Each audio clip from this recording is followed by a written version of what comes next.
বেশ কিছুদিন ধরে হাইপ চলছে বাজেট ফ্ল্যাগশিপ কিলার পোকোফোন F1 নিয়ে।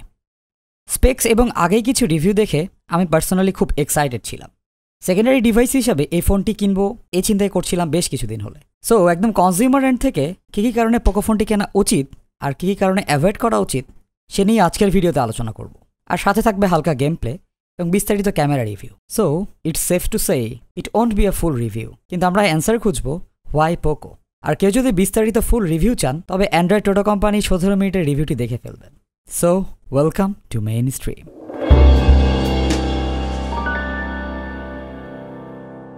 পোকোফোনটি আমাদের প্রোভাইড করেছে Mahi mobile A to Z। Bashundhara city ও যমুনা ফিউচার পার্কে তাদের সব থেকে নিশ্চিন্তে যে কোনো ফোন আপনি কিনতে পারেন। তাদের ফেসবুক পেজ এবং গ্রুপের লিঙ্ক আমাদের ডেসক্রিপশন বক্সে উল্লেখ করে দেওয়া হবে। আমি বেশ কিছুদিন থেকেই একটা সেকেন্ডারি ডিভাইস খুঁজছিলাম, আর এই ডিভাইসটি থেকে আমার এক্সপেকটেশন ছিল অবশ্যই USB Type-C, ভালো ব্যাটারি পারফরমেন্স এবং সেই সাথে ভালো ক্যামেরা। আর রিজনেবল প্রাইসের মধ্যে যদি ভালো গেমিং পারফরমেন্স হয় তাহলে সোনায় সোহাগা। MI A2 রিভিউ করতে গিয়ে ভালো লেগেছিল, বাট ব্যাটারিটাই আটকে দিল। তারপর আসলো অনার প্লে, কিন্তু সব কিছুতে পানি ঢেলে দিল পোকোফোন। যাই হোক, আনবক্সিং না দেখিয়ে সরাসরি আমাদের ভিডিওর বিষয়টিতে চলে যাই। Y Poco? স্ন্যাপড্রাগন 845 এর সাথে 6GB র্যাম এবং স্টোরেজ অপশন থাকছে 64 অথবা 128। আমাদের এই ভার্সনটি 64। So this is the base model. 27 থেকে 29,000 টাকায় এই ফোনটি আপনি বাংলাদেশ থেকে আনঅফিসিয়ালি কিনতে পারবেন। প্রাইসের সাথে স্পেকশিট দেখে একটু ভুড়ো কুচকে তাকিয়েছিলাম কিছুক্ষণ। MI UI কি এই স্পেক্সের ঘি সহ্য করতে পারবে? হাতে পাওয়ার আগ পর্যন্ত এটা নিয়ে অনেক কনফিউশন ছিল, তবে হাতে পাওয়ার পরে পোকোফোন রিয়েল লাইফে ইউজ করে এর পারফরমেন্স এবং ফ্লুইড নিয়ে আমি নিঃসন্দেহে বলতে পারি আপনার ডিকশনারি থেকে ল্যাগ, লো রেজুলেশন গেমিং এবং হ্যাং এই দুইটা জিনিস গায়েব হয়ে যাবে। রিসেন্ট সিস্টেম আপডেটের পরে অনেক স্টেবল হয়েছে। এত উড়াধুরা স্পেক্সের সাথে হাইব্রিড সিম স্লটে আপনি মেমোরি কার্ড সাপোর্ট পাচ্ছেন। সুতরাং যে কোনো ডিমান্ডিং গেম কিংবা মাল্টিটাস্কিং নিয়ে বিন্দুমাত্র টেনশন করতে হবে না এই পোকোফোন নিয়ে। With Pocophone's performance Xiaomi officially killed the Black Shark. 30,000 টাকার কাছাকাছি এই পারফরমেন্স সত্যি ভাবা যায় না। 60 FPS এর সাথে HD আলট্রা মোডে পাবজি খেলতে অ্যাসফল্ট 9 কিংবা আয়রন ব্লেডের মতো হেভি ডিমান্ডিং গেমগুলো চালাতেও পোকোফোনে কোনো প্রবলেমই হয়নি। যদিও ক্যামেরা 24 FPS এ 60 FPS কেমন দেখতে অ্যাকচুয়ালি বোঝা সম্ভব না, তবুও কিছু গেম প্লে আপনাদের জন্য থাকছে।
হ্যাভি ইউসেজে র্যাম প্রায় 60%-এর মতো ইউজ হয়। হিটিংটা সহনীয় ছিল, প্লাস্টিক বিলটা এখানে বেশ ভালো কাজে দিয়েছে, সুতরাং মেজর কোনো হিটিং ফিল করিনি। যে একটু গরম হয়েছে সেটা খুব নর্মাল ছিল।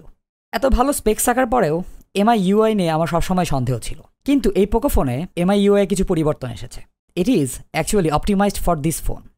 MI UI এই প্রথম অ্যাপড্রয়েড দেখেছি। অ্যান্ড্রয়েড 1 প্রোগ্রাম বাদ দিয়ে আর কোনো MI UI আপনি অ্যাপড্রয়েড দেখতে পাবেন না। সো আমি কখনোই MI UI এর ফ্যান ছিলাম না, তবে এই পোকোফোনের UI ইউজ করে মনে হয়েছে শাওমির অন্য সব ফোনগুলোর এমন হওয়া উচিত। MI UI 9.6-এ পোকোফোন অপটিমাইজেশন আছে, আর Oreo 8.1-এর সাথে I was pretty much happy to use it। আর ফোনটি ওপেন করার সাথে সাথে একটি সিস্টেম আপডেট আসে এবং আপডেট দেওয়ার সাথে সাথেই প্রিভিয়াস বাগগুলো চলে যায়। পোকোফোনের আরেকটি কিলার ফিচার ফেস আনলক এবং ফিঙ্গারপ্রিন্ট সেন্সর। অনেকে আস্ক করতে পারেন what's the big deal here. Actually পোকোফোনের নচের ভেতরে ইনফ্রারেড ক্যামেরা ইউজ করা হয়েছে। দিনে অথবা রাতে ফেস আনলক করার জন্য কোনো প্রবলেমই ফেস করতে হবে না। অন্যদিকে তাকিয়ে থাকলে অথবা চোখ বন্ধ রাখলে পোকোফোন ঠিকই বুঝতে পারবে যে আপনি ফোন আনলক করতে আগ্রহী নন। চশমা কিংবা দাড়ি পোকোফোন আনলক করার জন্য তেমন কোনো প্যারাই না। It's a good software and hardware implementation. Fingerprint sensor back সাইডে এবং যথেষ্ট সেন্সিবল জায়গায়। সেন্সরটি ফার্স্ট এবং 98% ক্ষেত্রে অ্যাকুরেট। আর বাজারে আমার কাছে মনে হয় এটা one of the fastest fingerprint sensor. So double thumbs up for Poco.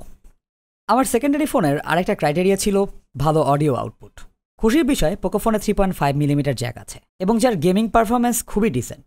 Like আমি এখানে গেমের ভেতরে অডিও কোয়ালিটি মিন করছিলাম, আই মিন হেডফোন জ্যাকে গেমের অডিও কোয়ালিটি।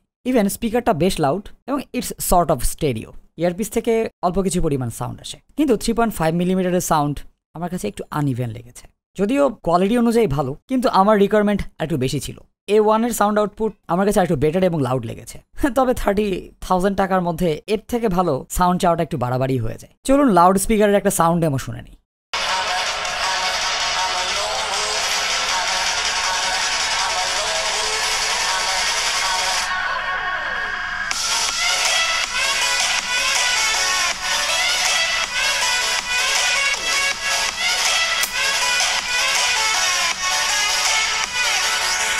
পোকোফোনের আরেকটি ভালো লাগা হচ্ছে ডিসপ্লে।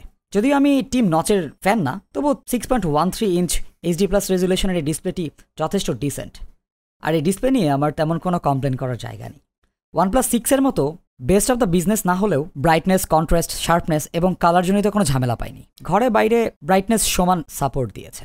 তবে নিচের চিনটি একটু বেশি বড়, আর রাউন্ডেড কর্নারটি আমার কাছে অনেক বেশি রাউন্ডেড লেগেছে, যেটা আমার পার্সোনালি একটু ভালো লাগেনি।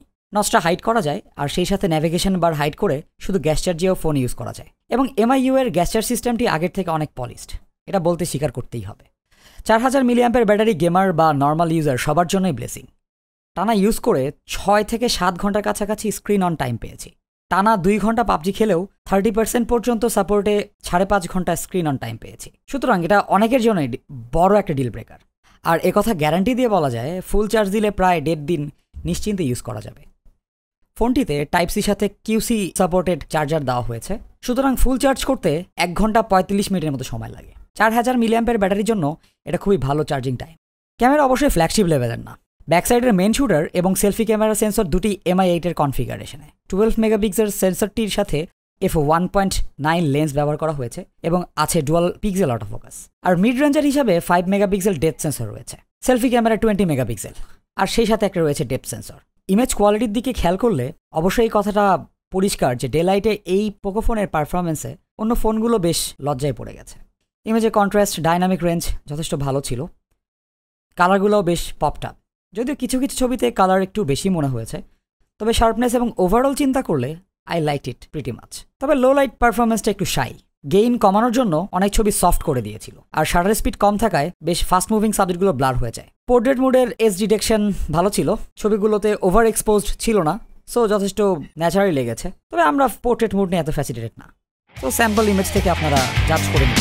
আপনারা চাইলে স্যাম্পল ইমেজগুলো আমার ড্রাইভ লিঙ্কে দিন।